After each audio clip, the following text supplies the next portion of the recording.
स्वस्ति पंथा मनुचरे सूर्या चंद्रमसा विवाद पुनर्ददिता घृता जानता संगमे मही। प्रभु मेधा बुद्धि दीजिए तू बुद्धि के भंडार। नमस्कार हर बार मिटा तुझे बारे बार।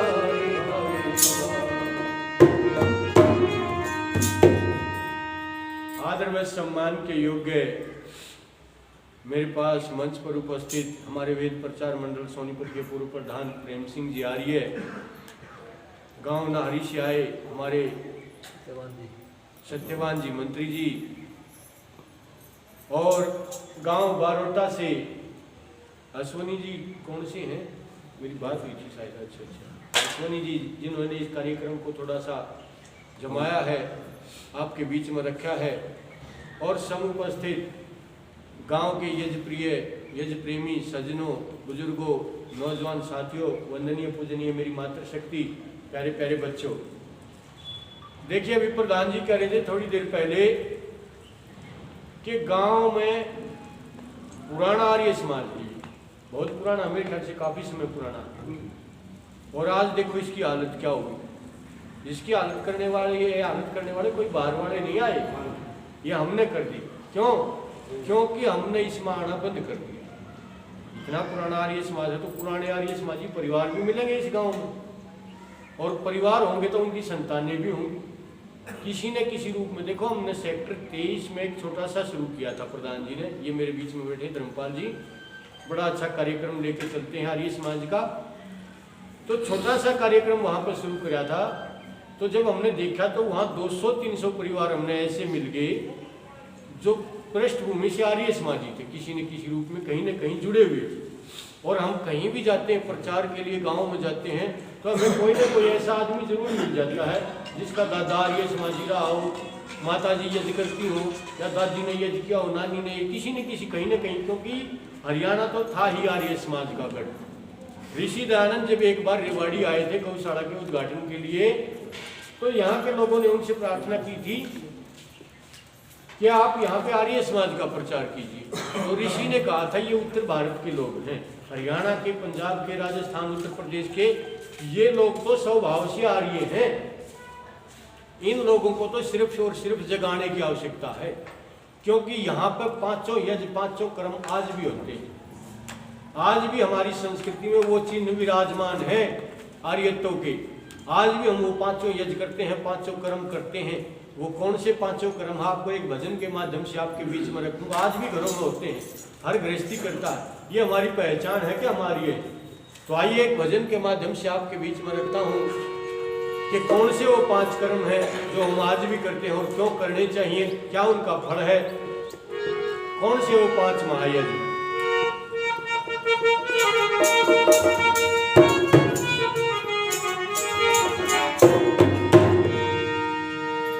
भाई 5 कर्म नित्य करने से तेरे सिर पर भारी रहे को नया, फिर मनुष्य मिल जाएगा जीवन बेकार,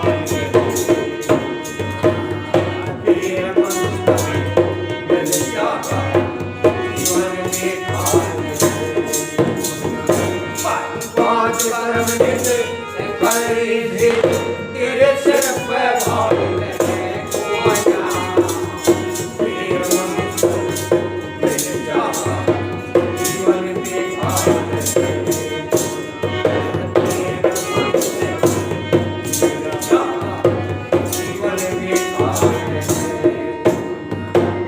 5 कर्म नित्य करने से तेरे सिर पर भार रहे को ना, फिर मनुष्य तन मिल जाएगा जीवन बेकार रहे को। ये मनुष्य का जीवन ऐसे ही नहीं मिल रहा आपको कि फोकट में मिल गया हो।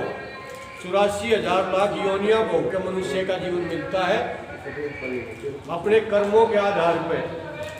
ये 84,000 लाख योनियां पशु पक्षियों की, कीट पतंगों की, पता नहीं क्या क्या भोग के जब अच्छे कर्म कर लेता है तब मनुष्य की देह मिलती है। और इस मनुष्य की देह में ही संभव है कि वो मुक्ति को प्राप्त कर सके। और किसी जीव में इतना सामर्थ्य नहीं बैठता या यज्ञ कर लेगा, शामगरी लागा हवन कर लेगा, हमारी बातों को सुन लेगा। किसी पशु पक्षी में परमात्मा ने इतना सामर्थ्य दिया नहीं। वो तो अपने कर्मों का भोग भोगने के लिए आते हैं। एक मनुष्य ऐसा जीव है जिसको विशेष बुद्धि दी है, विशेष ज्ञान दिया है कि तू श्रेष्ठ कर्म करके मुक्ति को कर सके, प्राप्त कर सके। इसलिए 5 कर्म नित्य करने से तेरे सिर पर भार रहे कोन्या, फिर मनुष्य तन मिल जाएगा, जीवन बेकार दोबारा मनुष्य का तन मिलना है तो इन कर्मों के साथ जुड़ना पड़ेगा। पहला कर्म, पहला यज्ञ कौन सा आज भी हम करते हैं? क्या कहता कवि? पहले ब्रह्म यज्ञ का करना, पहले ब्रह्म यज्ञ का करना, ईश्वर वचन बताया, बिना वचन के इस दुनिया में या सुख ना पावे पाया। ध्यान लगा ले ईश्वर का पूरे जगत की माया। ऋषि मुनि योगी सब जन ने ये मार्ग दर्शाया। ऋषि मुनि योगी सब जन ने ये मार्ग दर्शाया।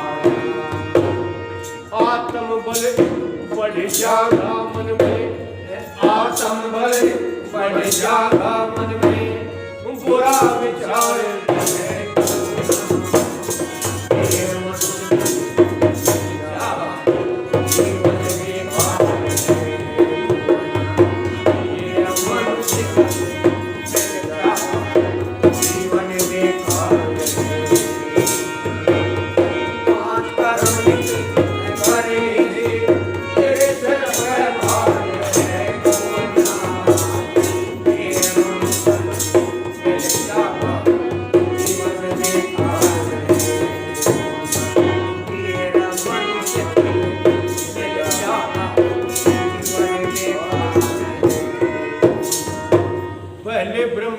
करना, ईश्वर भजन बताया। बिना भजन के इस दुनिया में सुख ना पाव काया। ध्यान लगा ले ईश्वर का जा भूल जगत की माया। ऋषि मुनि योगी सब जन ने ये मार्ग दर्शाया। क्या होगा उसके करने से? ब्रह्म यज्ञ के करने से आत्म बल बढ़ जाएगा, मन में बुरा विचार रहेगा। परमात्मा के निकट जाओगे तो उसकी कृपा प्राप्त होगी। अग्नि के पास बैठोगे तो आंच अपने आप लगनी शुरू हो जाएगी, सर्दी दूर होनी शुरू हो जाएगी। इसलिए ब्रह्म यज्ञ किसको कहा? ब्रह्म मुहूर्त में उठकर परमात्मा को याद कर। इस यज्ञ को आज भी करते हैं हम, किसी न किसी रूप में करते हैं, लेकिन भ्रांत हो गए, परमात्मा के विषय में भ्रांत हो गए। मन माने परमात्मा जिसने जैसा बताया वैसा मानना शुरू कर दिया। बाजार में जाते हैं दूध लेने, घी लेने, कोई घर का सामान लेने, घी वगैरह, हल्दी वगैरह, नमक है, चीनी है, कुछ भी लेने के लिए जाते हैं। उस चीज़ को 100 बार उलट पुलट कर देखेंगे, मिलावटी तो नहीं है, नकली तो नहीं है, एक्सपायर डेट की तो नहीं है। देखते हैं या नहीं देखते?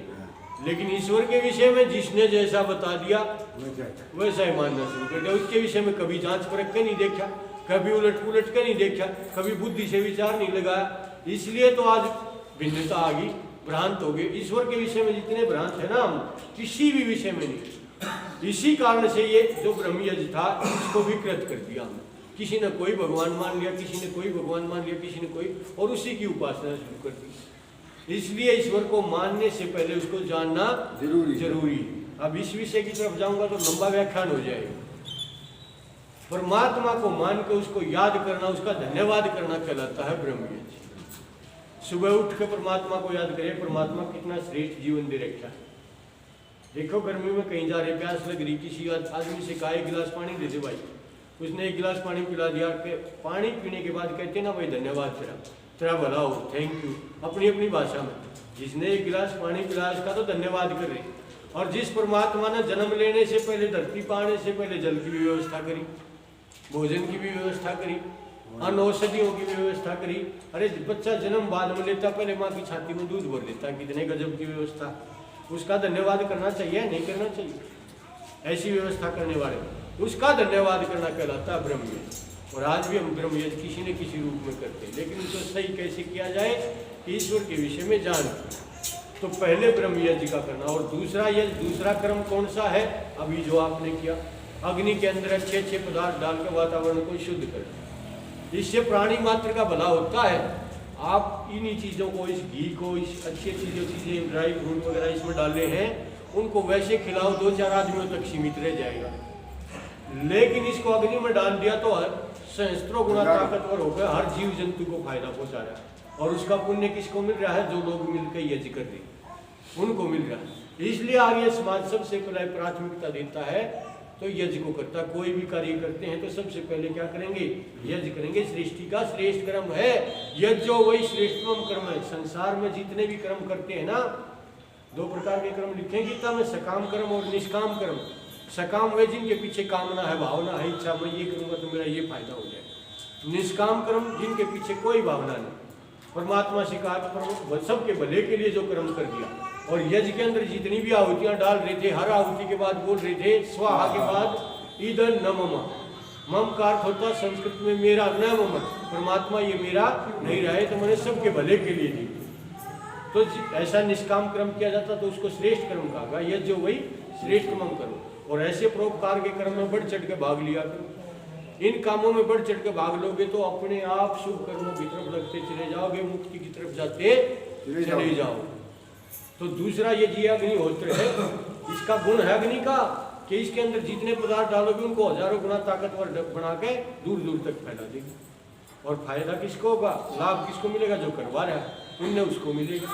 तो दूसरा कौन सा है, तुझे अवनय का करना, तुझे अवनय का करना, पहले नहीं बीमारी, गंदी वायु नहीं रहेगी, अनुभव जैसा भाई, इस धरती में राज करना, राजा होगे नाकारी, मलमूत्र का दोष चढ़ना, न रह पापी नर नारी, मलमूत्र का दोष चढ़ना, न रह पापी नर नारी, मन चाही वर्षा हो जागी, अब मन चाही वर्षा हो जागी, यो फिर इंतजार रहेगा।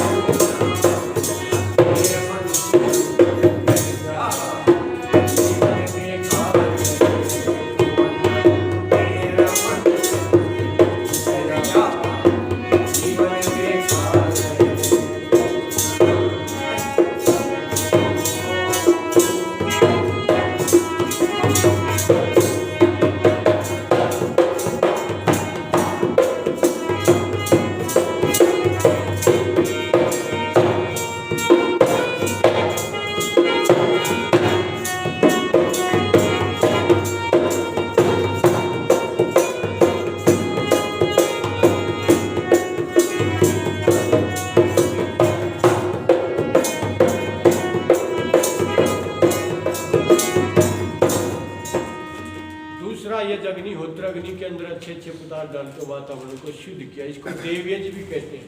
33 प्रकार के देवताओं को भोजन देना है तो ये यज्ञ करते रहो, सबको पहुंच जाएगा। अग्नि वायु को, वायु जल, जल क्या करे आप पृथ्वी को, ऊपर श्रेया पृथ्वी अनौषधियों के रूप में दे रही तो चक्कर चल पड़ता है। और तीसरा यज्ञ कौन सा बताया, पितृयज्ञ को कहते हैं, माता पिता की सेवा। और सेवा इन जीती मूर्तियां की जा सके है, मरने के बाद नहीं कर सकते। जीते जी माता पिता की सेवा करना, क्योंकि माँ बाप एक ऐसी मूर्ति होते हैं, ऐसी आत्मा होते हैं, बाप के पैर में जूता नहीं होगा लेकिन बेटे के लिए जरूर लेकर आओगा। माँ भूखी सो जाएगी लेकिन बच्चों के लिए भोजन की व्यवस्था जरूर करेगी। अपनी आत्मा मार मार के पालन पोषण करते हैं। जवानी में तो शरीर काम करता है लेकिन बुढ़ापे में अक्षम हो जाता, काम करने योग्य नहीं रहता, घुटने में दर्द है, गुड्डे में दर्द है, माँ बाप सक्षम नहीं रहते, अक्षम हो जाते। तो संतान का ये कर्तव्य बनता है कि वो अपने माँ बाप की सेवा करे। और इसका दूसरा फायदा क्या होगा, देखो बच्चा देख रहा है कि बापू ने दादा की खाट बरामदे में गाल ली तो और बार गाल का होगा। बच्चा आचरण से सीखता है, उपदेश से नहीं सीखता। अगर अपनी सेवा बुढ़ापे में करानी है, संस्कार देने हैं तो ये पितृयज करना पड़ेगा, माता पिता की सेवा करनी पड़ेगी। तो तीसरा यज कौन सा है? तीजे माता पिता गुरु, तीजे माता पिता गुरु सेवा करनी चाहिए, तन मन धन की व्यवसा हरनी चाहिए, झूठ कपट छल कर कहना उनसे गांठ कतरनी चाहिए, मीठी वाणी बोल कर उनकी तबीयत भरनी चाहिए, मीठी वाणी बोल कर उनकी तबीयत भरनी चाहिए। सेवा करे सुख होगा, सेवा करे सुख होगा, दुख में परिवार रहेगा,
माता पिता गुरुओं की सेवा करनी चाहिए। तीन ऐसे हम मातृवान पितृवान आचार्यवान पुरुषो वेद, जिसको ये अच्छे मिलके उसका जीवन सफल और जिसको बेकार मिलके जीवन असफल। ये तीन ऐसे होते हैं, पिता माँ और आचार्य गुरु। ये चाहते हैं मेरी संतान मेरा शिष्य मेरे से भी आगे जाओ, और कोई दुनिया में नहीं चाहता तुम आगे जाओ। ये तीन चाहते हैं, इसलिए इन तीनों की सेवा वृद्धावस्था में तीजे माता पिता गुरुओं की सेवा करनी चाहिए। तन मन धन देकर दुख में विपदा हरनी चाहिए, झूठ कपट छड़ करके ना उनसे गांठ कतरनी चाहिए, मीठी वाणी बोल के उनकी तबीयत भरनी चाहिए। सेवा करे तो सुख होगा, दुख में परिवार रहेगा। इनकी सेवा होगी ना, परिवार कभी दुखी नहीं होगा, क्योंकि ये नहीं चाहते हमारा परिवार दुखी। इनके अंदर से जो बात निकलती है वो आशीष के रूप में निकलती है। और चौथा यज होता अतिथि यज, विद्वान का। विद्वानों को अतिथि कहा गया, सन्यासियों को अतिथि कहा गया। तिथि कहते तारीख, अतिथि बिना तारीख के, जितनी खातिर तो जो अपने मेहमान की कर रहे हैं उतनी कोई विद्वान सन्यासी घर पर आ जा, उसको भोजन आदि कराना, उससे यज आदि करवाना, उससे उपदेश लेना, उसको दक्षिणा आदि देकर विदा करना, ये कहलाता है अतिथि यज। क्योंकि ये जो चलते हैं ये गृहस्थ के सहारे चलते हैं, इनका अपना परिवार नहीं होता। तो इनको भोजन आदि कराना, इनकी सेवा करना, इनसे उपदेश लेना। ये अतिथि जब तक घरों में आते थे ना, परिवारों को टूटने नहीं देते थे। बड़े बड़े परिवार हुआ करते हमारे समाज में, आज सेपरेट फैमिली होगी। कारण अतिथियों का स्थान पाखंडियों ने ले लिया। झूठ बोलने वाले बहकाने वाले, आगे बेटी ने कुछ बहका गजा, हमारे कुछ बहका गजा। लेकिन जो विद्वान होगा वो तो सासू ने कह जगह बर्तन ध्यान रखिए, बहू ने कह जगह बेटी इनकी सेवा करिए। परिवार को टूटने नहीं दिया करते, बड़े बड़े परिवार थे, समाज को जोड़ने का काम करते थे, इसलिए अतिथियों की सेवा जरूरी थी। और पांचवा यज, आज भी हम सबसे पहली रोटी किसकी निकालते हैं? माताओं, गाय की निकालते हैं नहीं निकालते? बलि वैश्व देवी यज। मनुष्य के अधीन जितने भी जीव, गाय जैसे श्रेष्ठ पशु को भोजन कराना, उसके वंश की वृद्धि करना, उसको चारा आदि देना, अन्न आदि देना। चींटियों को भी भोजन डाला जाता है, कुत्तों को भी रोटी डाली जाती है, बड़े बड़े भंडारे भी किए जाते हैं। ये मनुष्य के अधीन जितने जीव हैं उनको भोजन आदि देकर तृप्त करना, ये कह रहा था बलि वैश्व देवी। चौथा और पांचवा यज अंतिम पंक्तियों में क्या कहता है कवि? चौथा वो सत्कार, चौथा वो सत्कार हर दिन निभाना चाहिए।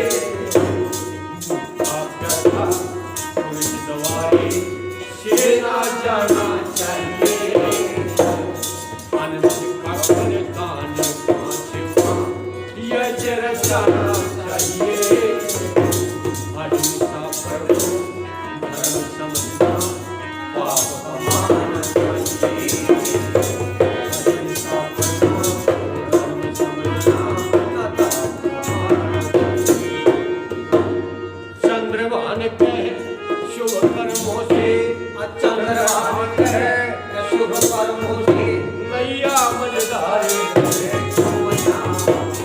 मेरे मन से चाहा जीवन के बादल